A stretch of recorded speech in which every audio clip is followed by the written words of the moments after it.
Hello all, कसे आहात सगळे? तुम्ही विचार करत असाल की मला कॉलेज सोडून 4 वर्ष झाली, तरी अजून बुक्स नोटबुक सगळं जवळ कसं? आणि आज मी ते विकायला कसं काढलं? चला तर तेच सांगते. आज मी लेट उठले आणि नेहमीप्रमाणे मी माझी बुलेट कॉफी घेतली आणि वर्कआउट करायला स्टार्ट केलं. तर आज मी माझ्या वर्कआउटमध्ये योगा केला. त्यामुळे बॉडी फ्लेक्झिबिलिटी वाढते आणि फेस फॅट घालवण्यासाठी फेस योगा केला. कारण होतं असं की मी 1 वीक जरी वर्कआउट स्किप केला आणि पाणी कमी पिलं तर मला पिंपल्स येतात. म्हणून वर्कआउट करणं आणि हायड्रेटेड राहणं माझ्यासाठी खूप गरजेचं आहे.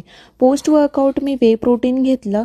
नंतर मी माझ्या योगा मॅटची छान अशी फोल्ड करून ठेवतच होती. तेवढ्यात मम्मी बोलली की पूजा, तुझं रद्दी आता ना देऊन टाक, उंदीर मामा खूप घाण करतात.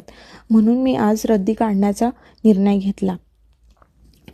आणि माझी पूर्ण 4 वर्षाची कमाई, ज्यात माझे 11-12 पासूनचे बुक्ससुद्धा होते आणि इंजिनिअरिंगचे पण बुक्स होते.